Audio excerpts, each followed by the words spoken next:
Hey, gorgeous. Welcome to season 6 of the Hormone Puzzle Podcast. I'm your host, Dr. Kayla Smith, a holistic integrative doctor specializing in fertility and hormone health. If you're looking for insights into hormones, fertility, and all things related, you've come to the right place. Tune in weekly as we interview amazing experts in the field of women's health, breaking down those hormone walls, nerding out on nutrition, and having way too much fun. Whether you're beginning your journey or you've been struggling for years, we're finally going to help you put those pieces of your hormone puzzle back together so that you can get and stay pregnant and eliminate all your hormone-related symptoms for good. Are you ready? This season, we're focusing closely on fertility and hormone health with an amazing lineup of expert guests sharing groundbreaking knowledge, bringing you stories and advice that will support you in your fertility journey. We're here to lift your spirits, give you a virtual hug and inspiration, as well as empower you to take charge of your fertility and your health. Thank you so much for tuning in and for being an amazing listener. So now, let's get started on your road to transformation. Let's start piecing together your hormone puzzle one step at a time. On today's show, we have Caroline Ashurst. She is the founder of the Fertility Formula Functional Holistic Fertility Coaching and the award-winning Restorative Harmony Acupuncture. With almost 15 years of education and experience in Chinese medicine, training with functional and naturopathic doctors, and over 25 years of her own personal hormonal healing journey, Caroline has helped women all over the world grow their families. Caroline's whole woman approach to fertility medicine weaves together both ancient wisdom and modern science by integrating advanced lab testing, personalized targeted treatment plans that include nutrition, supplement, and lifestyle optimization, hormonal balance optimization, heart-centered holistic practices, and compassionate coaching. On today's show, we're going to talk to Caroline about the power of ritual in your fertility journey. Now, let's welcome Caroline to the podcast. Hey, Caroline, welcome to the podcast. Hi, thanks for having me. Yeah, I'm really excited to talk to you. I know our audience is always loving to learn from other experts around the world, so I'm really excited for this conversation, and I know they're just going to eat it up. Great, I'm excited. So let's dive into things. Tell us a little bit more about you and how you got into the work that you're doing. Yes, so I am someone who experienced hormonal health dysregulation in my 20s that kind of sent me on my path, learning and practicing medicine. I think as so many of us are inspired by our own personal experiences. I was diagnosed with PMDD when I was in my early 20s. And, it really at that time of my life, it felt like it was destroying my life. And if any of the listeners aren't familiar with that acronym, it means premenstrual dysphoric disorder, which is just extreme hormonal dysregulation, excess estrogen, low progesterone. That really sent me on a journey to heal. And I found acupuncture. I found 5-element acupuncture, which is different than TCM, which most people practice, is very much more a psychospiritual, emotional kind of acupuncture practice. So I really did a lot of digging with my practitioner in a coaching format in that experience. And it made a huge difference in my life. And then I realized that I wanted to pursue working with women's health and acupuncture and coaching, and went to acupuncture school and focused on women's hormonal health. And I started to get lots of fertility clients, and I didn't really know much about it. I was, that was, 15 years ago. And I was like, what is going on? Like, these women are going through all of this and they're spending tens of thousands of dollars, and they need our support. They need my support. And because of my training, that was kind of like deeply engrossed in the mind-body connection and the actually trauma. A lot of us, we were trained in treating trauma, that really kind of like served the population of women I was seeing, because women who are going through this are experiencing trauma. And I really love being in that space where I'm intimately engaged with my clients and I know them really well and we have a relationship. It's very relationship oriented, the work that I do. So that's kind of what kicked it off. And then I just really started focusing on it because I started learning more and more and more about it. And it's like such a niche part of hormonal health because of the Western medical procedures and medications. Like you speak another language. So once you learn the language, then it's like, okay, like I get this, you know what I mean? Then it's like, then more and more people start coming. So then I did some additional training with Nicole Jardim, who wrote Fix Your Period. I don't know if you're familiar with her, probably. Yeah. She's awesome. Sure. Yeah, I want to say she's been on the show. I know that I've read her book and I'm pretty sure we've had her on. Yeah, she's incredible. So I did an apprenticeship with her and I branched out with the tools that I had to help women, because I'm not an herbalist, I'm an acupuncturist, but I knew that women needed more substantial support with nutrition and supplementation. So I learned, kind of functional strategies from Nicole. And then I started to integrate that into my practice and then just started offering coaching as a separate arm of my practice. So that's kind of where I landed today. I love that. And that's amazing. And I love that you kind of took your story and turned it into working with your ideal client and in your practice. And we love acupuncture on this show, so I can deeply relate to that. So that was amazing. Thank you so much for sharing that story. And we're going to talk about rituals today, which is, we haven't had a guest on talking about this, but I think it's so important because we do talk a little bit about habit change. So talk to us about why you feel rituals are so important as we're on a fertility journey. Mm-hmm.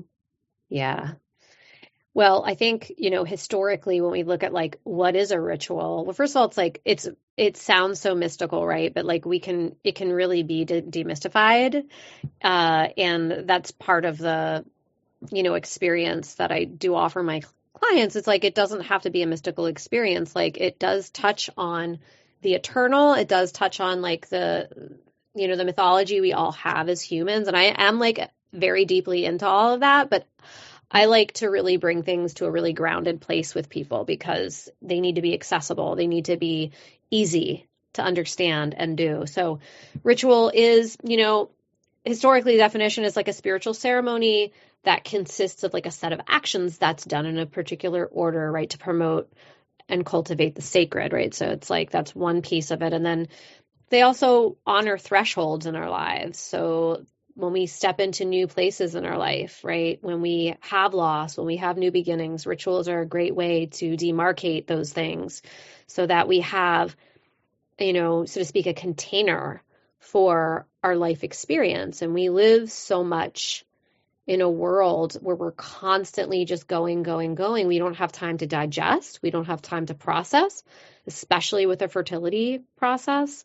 I know, Kayla, I know you went through your own experience with that, and it's very much like a conveyor belt that just keeps going, right? So this is a way for us to pause and digest and allow our bodies to integrate. But the other end of that ritual is how simple it can be, because there is this declaration when we commit to doing something consistently with intention, which is part of what ritual is that we declare that we matter, our journeys in whatever health crisis we're experiencing. I mean, I think I experienced a health crisis. That's what led me to the work I did.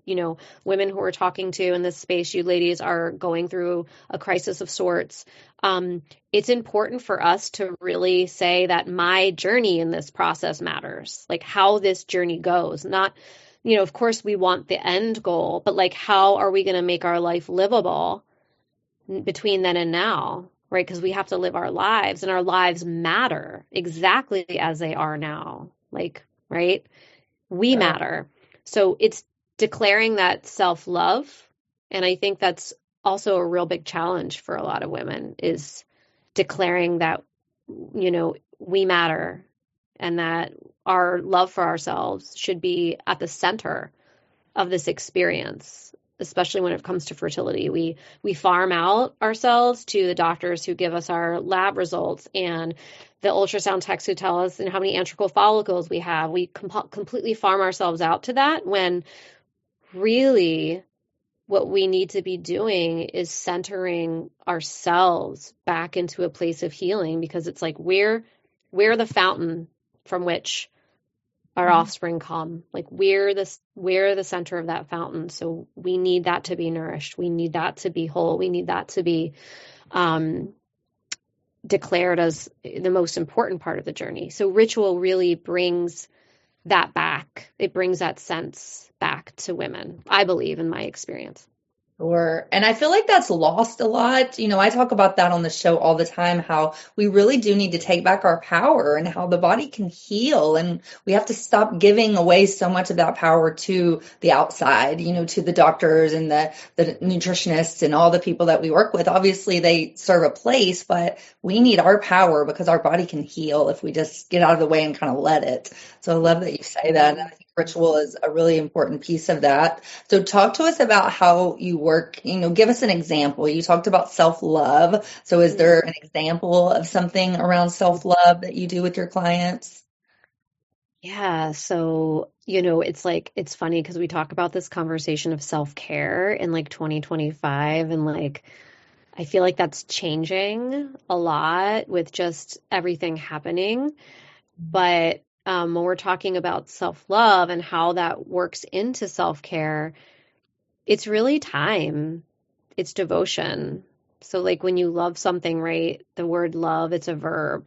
I believe it's a verb. It's like an act, right? So when we devote our time and our attention to ourselves, that's the number one resource. What's the resource that is the most precious? It's time for so many, right? For so many of us, right? Obviously, our families, things like that, but time is this big piece of it. So setting aside time every day to focus on you. And what's true is women who are going through this are extremely busy. They have jobs. They're usually, in their late 30s, early 40s, are pretty far along in their career, a very demanding career, and they don't have time. And then put on top of that early morning ultrasounds and forget it, right? Nobody has time. So, but we do have 5 minutes in the morning and 5 minutes at night. Mm-hmm. Every single person can make that time. And actually what inspired me so I create a little kind of almost it's like a menu of these are different practices. You pick one to do in the morning and one to do at night. And you just want to be consistent about it because it's like a relationship you're developing with yourself. And by you saying, I'm going to show up and do this for myself, and you do it, it changes your relationship with the process. It doesn't make sense. So you're like, well, that's 1 + 1 = 2 is okay, so how does that add up? It doesn't work in a logical sense. It's because we're working with our heart space, when we're working with this. So I think that's part of it. I feel like there was something else I wanted to say here. But yeah, just taking that time to devote. Oh, I remember what inspired me was all throughout my 20s, I always was I want to have a regular yoga practice. I don't want to have to go to a yoga class to get on a mat. And it was so hard for me to sit down on a mat and do yoga. I could never do it on my own, initiate it. Not. I'm it's funny. There are two kinds of people. There are people that are really regimented. They have their schedule and that's what they go. I am not that person. I'm much more fluid. I'm intuitive about my day and I want to see how I feel and go from that place, So that's so bad. I'm so regimented and sometimes I'll say to myself, why am I even doing this? I do this the same way every single day. Why? In a way, some of those things are probably ritual too, and they give you a sense of grounding, right? There is that benefit of that consistency, right? And that, but I finally was I can wake up and do 5 minutes of yoga a day. I can do that. And I started doing it. And what happened is I ended up doing 30 minutes of yoga a day. just by starting with 5 minutes a day. It felt really good after 5 minutes. And I was like, I'm going to keep doing this. Yeah. And then it ended up being this like practice where, some minutes, if I only did have 5 or 10 minutes, cool. But most of the time it ended up being like a half an hour. Yeah. So I was like, how can I, then I was like, okay, this is the inspiration for this model then, because if I can do that and I'm very hard to be regimented, then I know that women can make space for that. Sure. I love that. And I also love to point out, like, let's take inventory of your day, kind of like you would do with food, like write down everything you eat in a day to really see where the gaps are, where you need to change. Let's write down your day, where there is little pockets of time. Because when I do that, sometimes I'll find, oh, you spent 30 minutes on social media. You weren't even doing anything but scrolling. That could be your 30-minute yoga practice right there. So let's It's true. our day and see where we can kind of find some time that's just wasted. Yeah.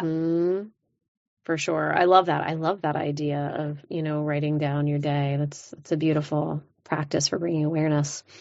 For sure. Now let's talk about just, so you shared an example, but let's see, where else do we want to go with this?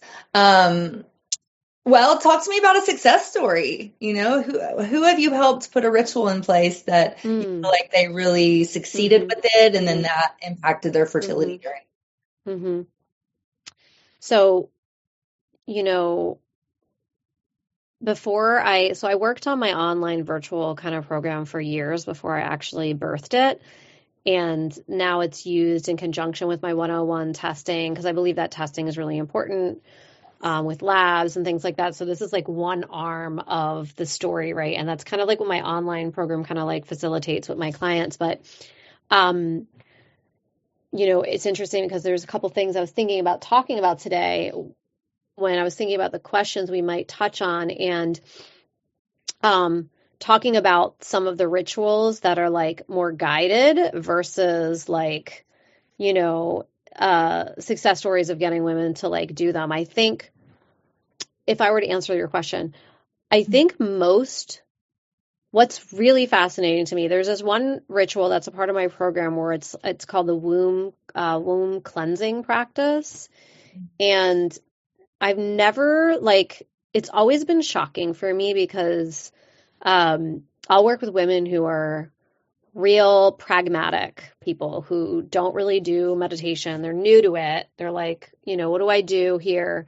And it's like slightly woo. Like I'm very grounded. Like I like to marry science and heart together. That's what I like to say, because I think both are super important. But like this practice is a little woo.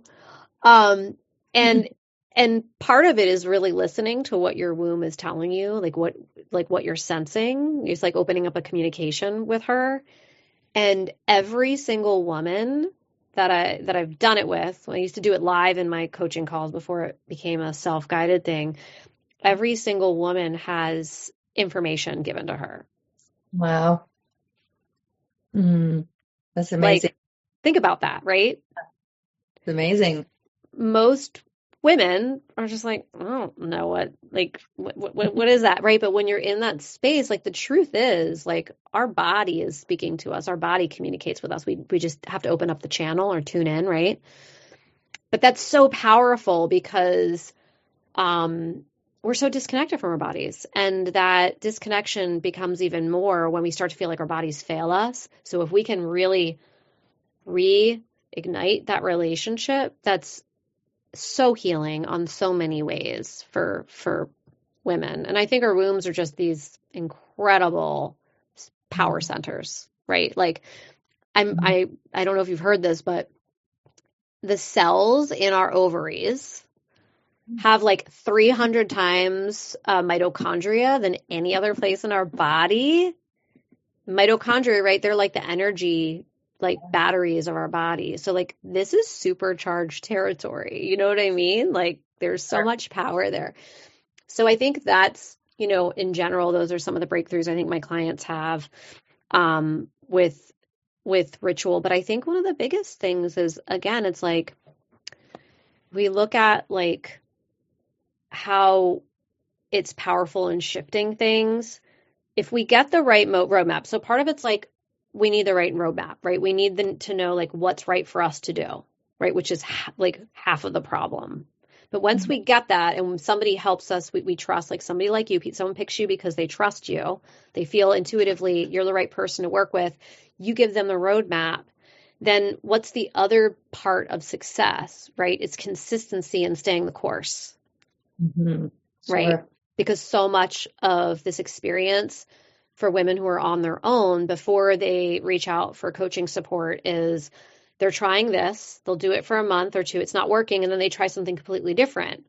And it's like you have to do something for a while for your body to really show that it's shifting physiologically, right? I know you know this.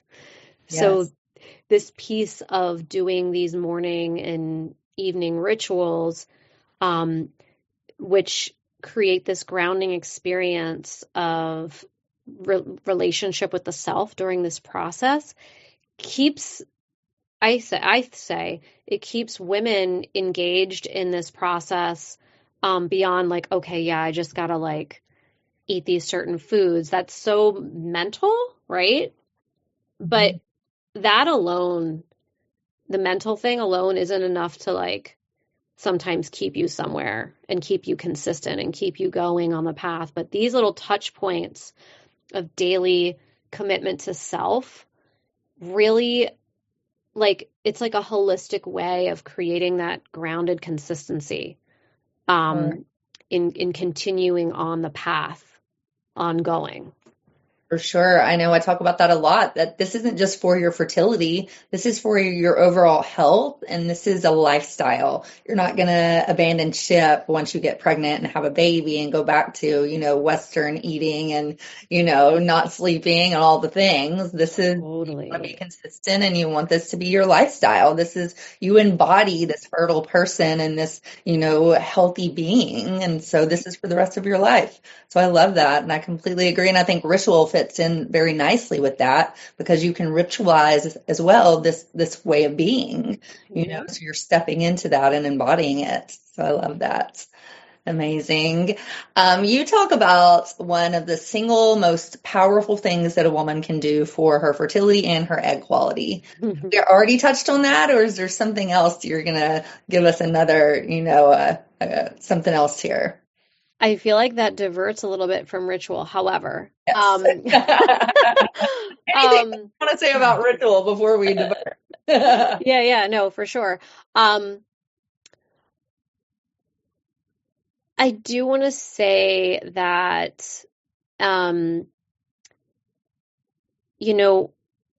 just in the accessibility aspect of ritual, right? Like, again, it sounds so mystical and inaccessible. And it,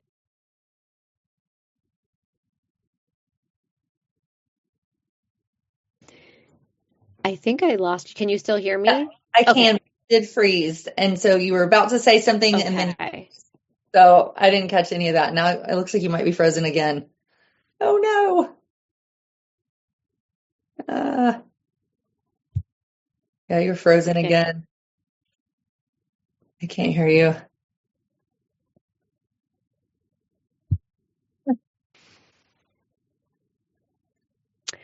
So the thing about ritual that I think is so powerful in general is that we think that it's so mystical and unattainable and inaccessible, but really, like, our ancestors, and like I'm talking about far back ancestors, lived their daily practice in ritual because nothing was for certain. Your survival was not guaranteed. So you literally every moment grateful for the food you ate, thinking about that food nourishing you as you're eating it every meal, thinking about where it came from. And when you take when you had access to water and you could clean yourself, you're like, wow, this is amazing. I'm grateful for this water. This water is clearing everything off, right? So everything that we do in our lives, we can find the spiritual in it. We can find that ritual in it. Like, even when I use my, and I don't do this every day, I have to like remind myself, like, I have this beautiful, like, face cream and facial products that I got from like this little organic business in like Oregon that I just love. And they smell incredible. And as I'm putting it on my face, I'm getting this like essential oil experience, and just allowing yourself to take in those moments. Like, we're so disconnected from the beauty of every moment. That's where ritual exists. Ritual wasn't, sure, there were complicated rituals in the past. Like, even if you're like a person who goes to church or, you're religious, there's rituals at your place of worship, right? But the day-to-day little moments, they add up. When you allow yourself to be present and just receive the fact that, wow, I can afford this really luxurious face cream that smells beautiful. Like, wow. Like, and again, I think digestion is a lot, and you talked about this earlier too. I don't know if that's the word you said, but we don't digest anything. And that's a problem on so many levels, because it doesn't allow us to integrate when we're not digesting. So when we give ourselves space to like be present and receive, we start to open up a space of then digesting things. One of the rituals I have in my program is a ritual where you honor the losses that you have one by one. And that is profound for some women, because after the loss, it was too painful. They shoved the ultrasound, far off in a drawer, can't look at it. But this is a way for them to really digest that again and give that a process and give that experience the honor it deserves, right? And it's scary. Like, we don't have a vocabulary for doing this in our culture. So it's not your fault for not doing it. You just don't know that that's a thing that can be done, right? So I think these are all really important, because what happens when we don't digest? Like, everything gets stuck. Sure. I know you get it. Like, I hear you talking. Oh, Yeah, you get it. But yeah, the answer to the most powerful thing you could do though is really detoxify. But purification is like a big conversation, right? It's moving out things that we don't need to hold on to anymore on all the levels, right? Yeah. And I think detox too, that can be physical. I talk a lot about getting rid of toxins and, living a non-tox life, but that's also mental and emotional. If you've had a loss, recognizing it, identifying it, and then, kind of letting it go almost. So it's not in you and stuck, and you can digest it, and you can make space for the new things that are coming in with baby and, parenthood and all of those things. I love that. And one other thing I wanted to mention too about just focusing on the little moments is, I think the joy within our journey is so lost, and we are just, it's like you're getting hits from every angle, almost like you're in a boxing ring just trying to survive. And we have to really stop and think like, I want to experience joy even in this joyless journey. And I think paying attention to those little moments can help us do that. Our beautiful face cream, or our, cup of tea, or the grass under our feet, or that we have a roof over our heads. It's like these little moments that can really help us through the journey. So I love that you say that. And I completely agree. It's so powerful. Yeah. I'm so glad that you have that awareness, and you're like bringing that to your clients. It's such a huge gift. So I'm so happy to hear that women are being touched by that in your coaching. It's really, really special and beautiful. Thank you. And you as well. Yeah. Love that. Oh my goodness. I could keep talking to you for hours. We do have to break so that we can get to the second half of the show. So we're going to do that now, and we're going to hear from our sponsors, but we'll be back and we're going to talk practical tips. What are some things that we can do today to, add rituals to our lives while we're on this fertility journey? So we'll be right back. Hey y'all, it's Dr. Kayla Smith here. I hope you're loving this episode as much as I am. We will be back shortly, but first, let's hear a word from our amazing sponsor. Trust me, it's something that you'll definitely want to hear, especially if you're passionate about fertility and hormone health. Did you know that we have an exclusive herbal tea crafted especially for fertility, hormones, and reproductive health? This isn't just any tea. It's a nurturing blend of 5 potent herbs, each chosen for their unique ability to support fertility and hormone balance. Imagine the benefits of red raspberry leaf, nettles, chamomile, antioxidant-rich green tea, white peony, and the delightful rooibos vanilla all in one soothing cup. This delicious, nutritious tea is perfect for starting your morning or relaxing in the evening. So why wait? Head on over to our website, hormonepuzzlesociety.com/fertility-tea to support your fertility journey in the most natural and enjoyable way. Now let's get back to our insightful episode and continue our hormone puzzle journey together. Hey, Caroline, welcome back. Hey. So let's talk practical tips. We gave the audience a lot of good pieces in the first half, but maybe 5 things or less that you tell your clients to do that can really help to optimize their fertility as we're talking about ritual. Okay, great. So if we want to think about how to integrate this on a day-to-day life, it's totally easy. And again, it's like set aside 5 minutes in the morning and 5 minutes at night. Right before you go to bed, first thing when you wake up, and I'm sure you've told your clients and your audience this many times, do not pick up the phone first thing in the morning. It's the worst way to start the day. So what do you do in those 5 minutes, right? I like to give my clients options because certain things resonate with some people and not others. Mm-hmm. You can do 5 minutes of just breathing. And just like checking in with your body. Like we wake up in a vibe every day, and most of us don't know. Yeah. We just launch right into our day, and it's like, oh wait, actually, I'm really tired today, or like I still have this like emotional thing hanging around from something that somebody said to me yesterday. So doing that, like just okay. So how do I feel in my body today? What's going on in my emotions and my heart? What am I thinking about? And what do I need? Like we're not thinking about our needs. We're not thinking about that. No. Like what? Our needs? What are you talking about? Like food, water, what else could there be? And I did a lot of work with nonviolent communication. I don't know if you're familiar with like the modality, but it's really like it's like communication strategy for identifying what needs you have, asking for them, and then like listening for others' needs through empathy. So it's like a whole thing. But what I really love about it is that it gets the wholeness of the human experience on the table, because our needs could be rest. It could be listening. It could be, God, I really just need to cry on my husband or wife's shoulder right now. It could be as simple or as deep and profound as the human experience goes, but checking in to see like, what do I really need right now?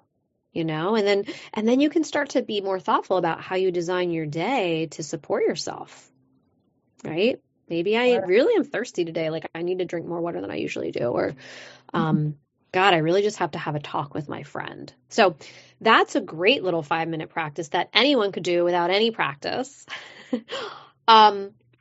Another one is like, I have a couple different journaling strategies. And I'm sure everyone talks about gratitude journaling. And I like the spin that I like to make on that is to think about 5 things you're grateful for and why. Like, why are you grateful for them? That could be a nice thing to end your day with.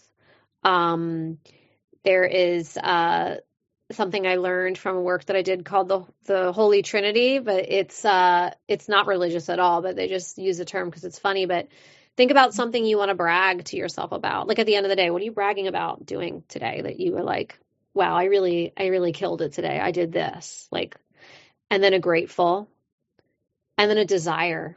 Like that's another thing we're never talking about. Like, what do I desire? That's even still like I did a lot of work with Mama Gina. I don't know if you're familiar with her. I feel like I've heard her name. Tell me just briefly, like what is her platform? She's amazing. Yeah. So she's like a woman's like desire coach. Okay. I would call her that. She's like in her 70s, and her whole thing is that, well, our wombs are powerful. They're talking to us. They have desires, and it's our job to like listen to what our desires are and follow them. It's all desire based. So I did her training because I wanted to do it, but I also knew it was something that I really needed to offer my clients because we're not talking about our desires, are we, in this space? No. What even is that? And Right. I'm a, like, and like the thing is, like, I've, ever since I was like, very young and like, and even like just like in my 20s, I was always really into like spiritual things and like deep dives into, the human experience. And I've done a lot of different stuff. I've done the Landmark Forum. I've done all the things. I read all the books, but like when she talked about desire and like had us, like one of our assignments was to write a list of all of our desires, an exhaustive list. I was like, I couldn't even think of one thing first. And I consider myself pretty self-aware. So that is a can of worms, but like pick one desire, like figure out like what's a desire you have right now. It could literally be, God, I really want to leave the city. Like I really want to move out of the city. And like I'm not even being honest with myself about it, but we're so in the thick of this, I can't even think about it. Or we know the big desire, like I want a family, right? And what else is there? Like beyond that, what do you desire for you? I want a really yummy like bowl of fresh berries with whipped cream on top, like whatever it is. So that's the Holy Trinity. So doing some like intentional 5-minute before, 5-minute after, it could be a restorative yoga practice. It could be a breathing practice. It could be a guided meditation that you listen to. So that if you really committed to 5 minutes in the morning at night for like a month, you would notice some profound shifts in your life. Guaranteed. I love that. I love that. And I think too, to add to that, I think checking in with yourself, sometimes you don't know what you need until you start to really ask yourself that. You're so busy going through your day. I'm speaking firsthand here that we never stop to say like, what do I need today? Do I need water? Do I need to go back to sleep and be with my husband? Do I need to, whatever it is. So I love that you say that. And I think checking in with our partners, our husbands, our wives, what do you need? And communicating to them, I need you to ask me what I need too. So we can be a bond together about what each other needs. And, we're kind of helping each other through that. So I love that you say that. And it's so powerful and such a great practice to get into. Yeah. I love that. That's so wise, Kayla. That's such a wise little, addition there. Yeah. 100%. Oh my goodness. Well, I could talk to you all day. We do have to start to wrap up. We have a few more things to do. Before we do that, I just want to say thank you for being here. This was so fun. And I could just, like I said earlier, we could talk for hours. I know it. We just have a lot in common. So thank you. Thank you. It's so good to meet you. It's been so great. Yeah. So a couple things before we go. So I want to play a game so our audience can get to know you more on a personal level. So are you open to that? Yes. Okay, so how it works, I'm just going to ask you a series of questions. You're going to say the first thing that comes to your mind. And if you can't think of anything or don't want to answer, just pass. Mm-hmm. Okay? All right. Favorite food? It's funny. I don't eat bananas, but why did that come up in my head? Favorite food? I love a juicy, sweet summer peach. Like grilled with homemade whipped cream. Like you really can't get better than that for me. Oh my goodness. We're about to go into that season too. I'm so excited because that is the best. Okay. How about least favorite food? Oh God. Yeah, my body doesn't like lamb. I don't do lamb. I love I love meat and like I eat animal products, but lamb, it tastes like metal and it freaks me out. Yeah. Not a huge fan either. Favorite vacation spot? I love traveling to other countries and immersing myself in their culture. I am a total xenophile, so I will say that I've been to many places. I think anywhere where I'm immersed in the natural living world in nature, in any place, I'm pretty happy there. And where's the last place you went that you did that? Because I love that too. And I'm always like, where can I go next?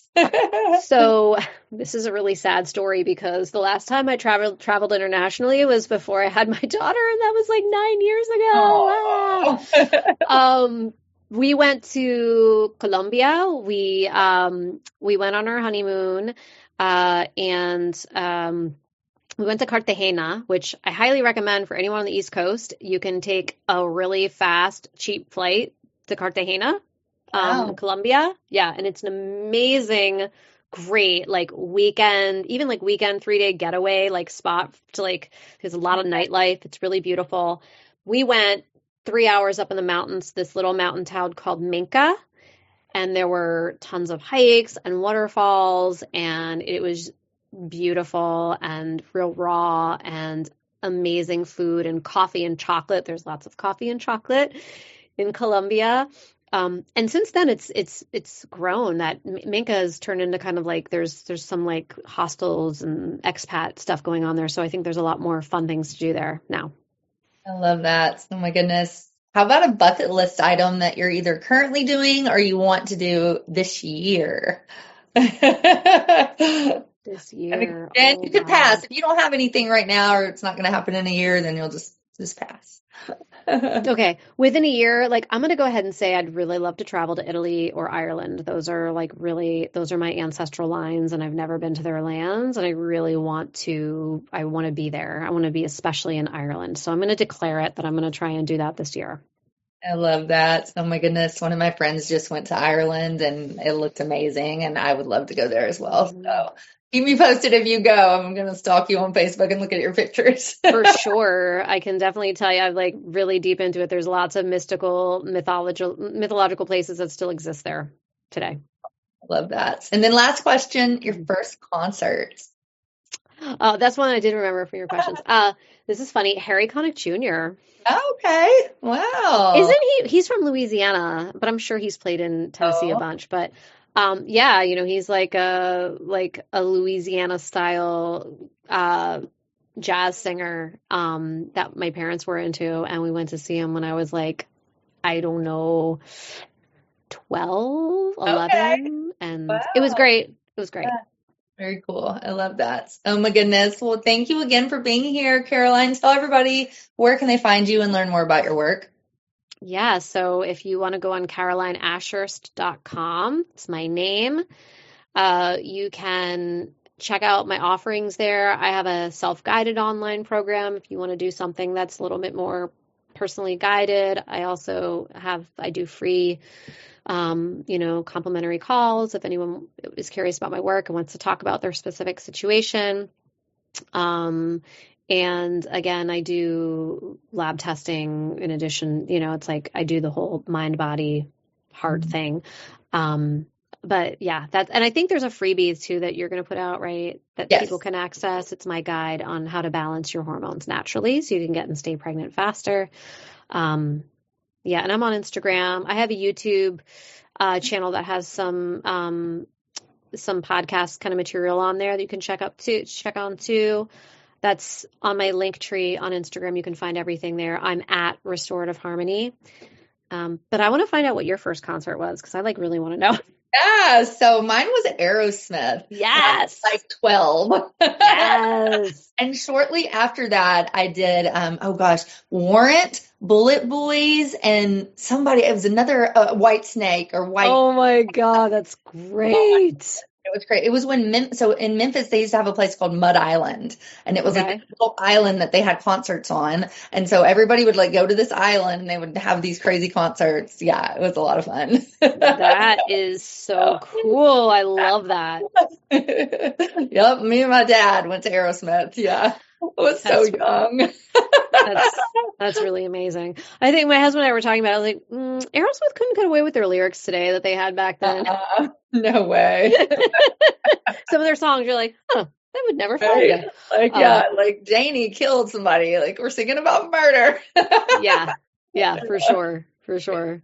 Oh my goodness. Well, thank you so much for having me. Any final thoughts you want to share with the audience? Just a piece of advice or inspiration or anything you want to Yeah. I mean, I've worked just like I'm sure you have, Kayla, I've worked with many women who were given a less than 10% chance of getting pregnant with their own eggs, who got pregnant naturally when they just followed the roadmap. And what that's taught me from this experience of doing this for so many years is that, like, you are capable. Your body is capable. You are not broken. You are not broken. And whatever your Western physician has told you that has medically hexed you, that's a term. I don't know if you've heard of Eva Romm say that. It's not true. So be open to the possibility that they don't know everything about you. They couldn't possibly know about your body the way you do. And I believe in your body. I believe in its ability, and I believe it's capable. So I just want to be another echoing sentiment like that, Kayla, like you said earlier. You can absolutely change your outcomes. For sure. I 100% agree. And I see it day in and day out. So I love that you say that. And I completely agree. I want everybody listening to take that and run with it, and do not stop until you have that baby in your arms. We believe in you. Yeah. All right. Thanks so much. Thank you. And thank you to everybody who's listening to this episode of the Hormone Puzzle Podcast. We're so grateful for you, and we'll see you next time. So bye for now. Hey, hang on a second before you go. I've got some fantastic free resources waiting for you over at our website, all designed to support your journey. When I was going through my own 2 years of infertility, I wish that there had been something like this to guide me. There just wasn't. And that's why I created these resources specifically for you. And here's a little secret. The strategies and the foods that I share in these resources are the exact same ones that helped me conceive, not once, but twice, even after being told that it wasn't possible. So trust me, I know these tools work. Make sure you check them out. And I can't wait for you to be my next success story. Thank you so much for joining me today. And don't forget to check the show notes of this episode. If you enjoyed our time together, please hit that subscribe button and leave us a review. This would mean so much to me, and it's how more people just like you can find our show. See you next week on the Hormone Puzzle Podcast.